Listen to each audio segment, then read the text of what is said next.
Halo semua, perkenalkan nama saya Raymond Giovanni Sutanto dari kelas 10 dari SMA Santo Aloysius Sultan Agung, Bandung.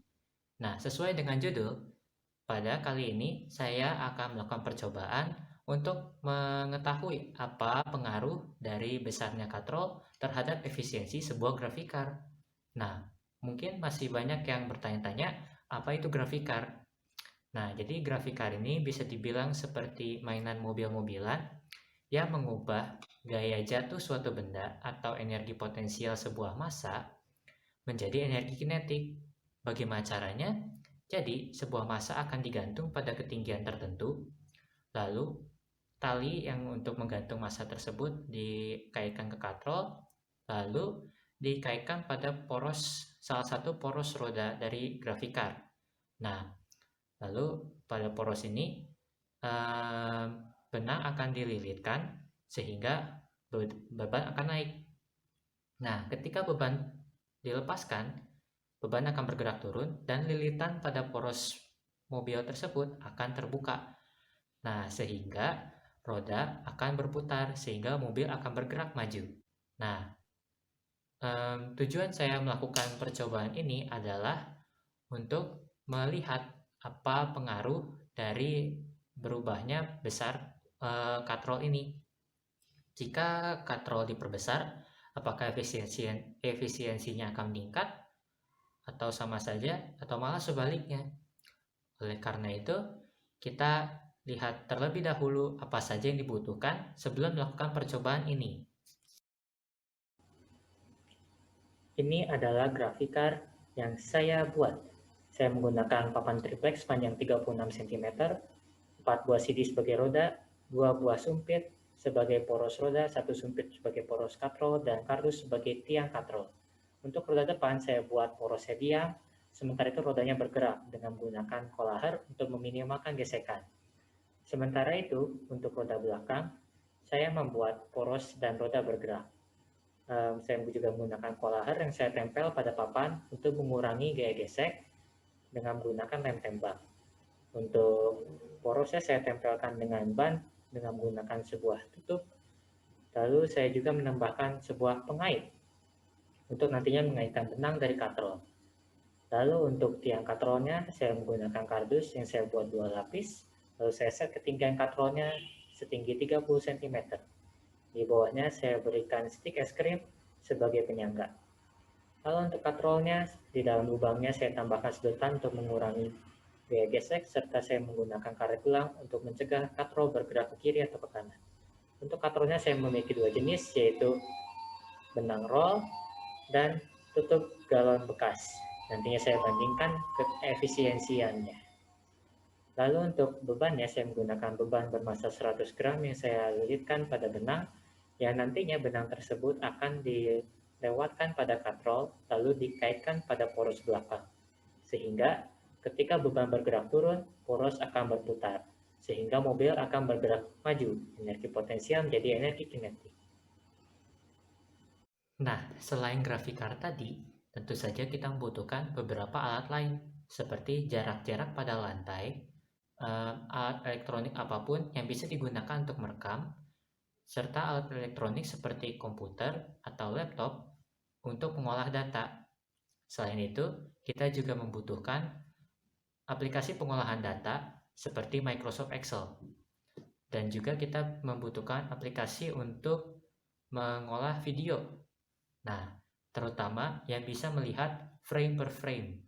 Di sini saya menggunakan aplikasi yang tentu saja banyak di komputer Anda masing-masing, terutama Windows, yaitu Photos.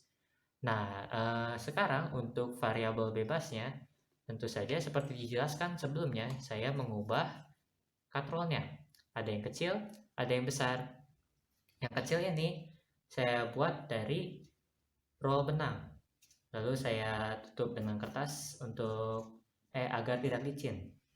Sementara itu untuk yang besar saya menggunakan tutup galon bekas. Nah, sementara itu untuk variabel tetapnya tentu saja selain grafik card yang sama, saya juga menggunakan massa yang sama seberat 100 gram. Nah, oleh karena itu, setelah semua alat tambahan siap, langsung saja kita mulai percobaan dan pengukurannya.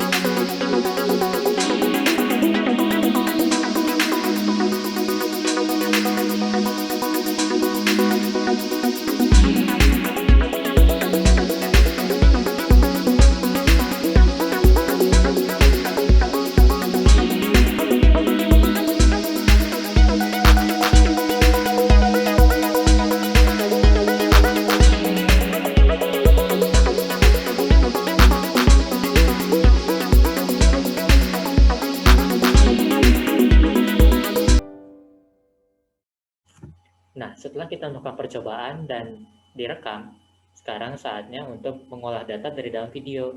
Di sini, saya masuk ke dalam video editor dari Photos, karena disinilah kita bisa melihat frame per frame dari video. Nah, kita mulai dari kapan roda pertama kali menyentuh titik start.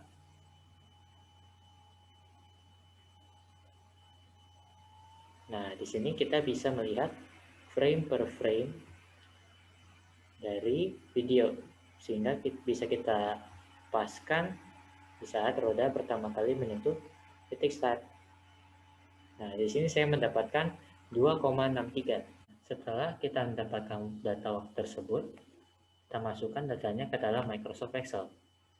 Nah, lalu lakukanlah langkah yang sama untuk titik jarak yang lainnya. Nah, di sini saya telah membuat kolom untuk waktu dan kolom untuk jarak. Nah, setelah saya mendapatkan waktu-waktu berikut dan jarak-jaraknya juga, saya buat waktunya menjadi 0, yaitu dengan mengurangi waktu yang ini dengan waktu pertamanya, yaitu 2,63. Nah, lalu saya membuat juga kolom untuk kecepatan. Nah, untuk kecepatan cukup dengan membagi antara selisih jarak dengan selisih waktu. Seperti untuk data yang ini, kita hanya perlu membagi antara ini dikurangi dengan ini, dan ini dikurangi dengan ini. Lalu kita mendapatkan data kecepatannya. Nah, untuk kecepatan, saya telah membuatkan grafik. Di sini bisa kita lihat bahwa kecepatannya naik secara konstan, secara signifikan, dan ketika bebannya lepas, kecepatannya juga langsung turun sampai 0. Nah, di sini saya telah mendapatkan kecepatan maksimumnya yaitu pada detik 11,9, dan kebetulan juga bebannya jatuh ketika detik ini juga, sehingga kita bisa mulai menghitung. Untuk energi potensial, kita menggunakan rumus massa beban dikali konstanta gravitasi dikali ketinggian beban. Untuk massa bebannya saya menggunakan yang 0,1 kg atau 100 gram. Lalu dikali dengan konstanta gravitasi yaitu sebesar 9,8, dan dikalikan juga dengan ketinggian massa waktu itu yaitu 30 cm atau 0,3 meter, sehingga didapatkan energi potensialnya sekian.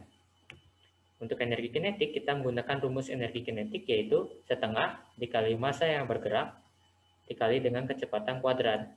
Nah, untuk massa yang bergerak, kita menggunakan massa totalnya, karena massa yang bergerak adalah massa mobil, disertai juga dengan massa beban yang bergerak turun. Nah, lalu untuk kecepatannya, saya menggunakan kecepatan maksimalnya yang dikuadratkan, sehingga didapatkan energi kinetik sebesar ini.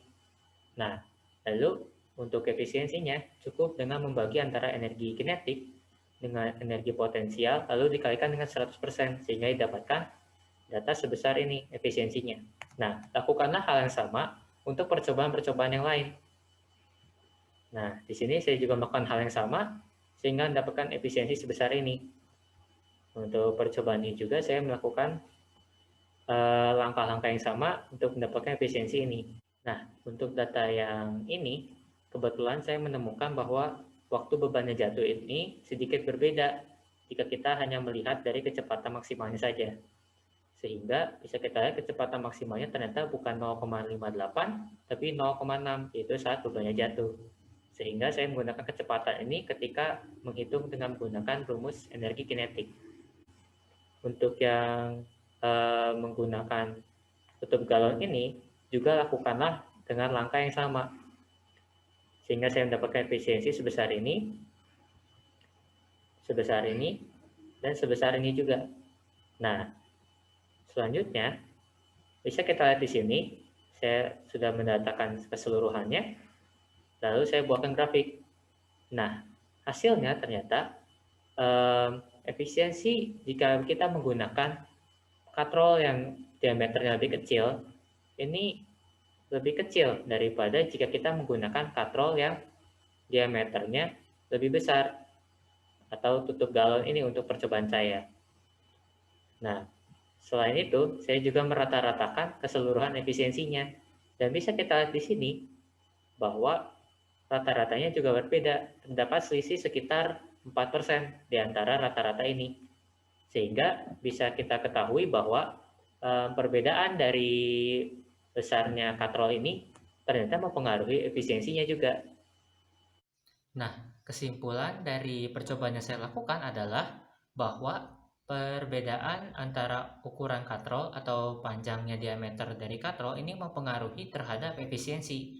Nah, semakin besar ukuran dari sebuah katrol atau semakin panjang diameter sebuah katrol, itu akan meningkatkan efisiensinya, sehingga efisiensinya akan lebih besar. Sementara itu, jika kita menggunakan katrol yang lebih kecil ukurannya, efisiensinya akan lebih kecil juga daripada jika kita menggunakan katrol yang lebih besar. Sehingga sebaiknya jika ingin membuat grafik card dan jika ingin efisiensinya sebaik mungkin, maka gunakanlah ukuran katrol yang besar. Itulah tadi percobaan dan pengukuran yang saya lakukan beserta dengan hasilnya. Gimana? Udah tahu kan salah satu cara supaya bikin grafik card kita lebih efisien? Nah, tapi saya yakin di luar sana masih banyak cara yang bisa kita lakukan untuk membuat grafik card kita lebih efisien. Nah, untuk itu silakan kalian melakukan percobaan juga seperti yang saya lakukan ini, supaya kedepannya semakin banyak masyarakat yang tahu bagaimana cara membuat grafik card yang lebih efisien. Nah, sekian dari saya. Terima kasih.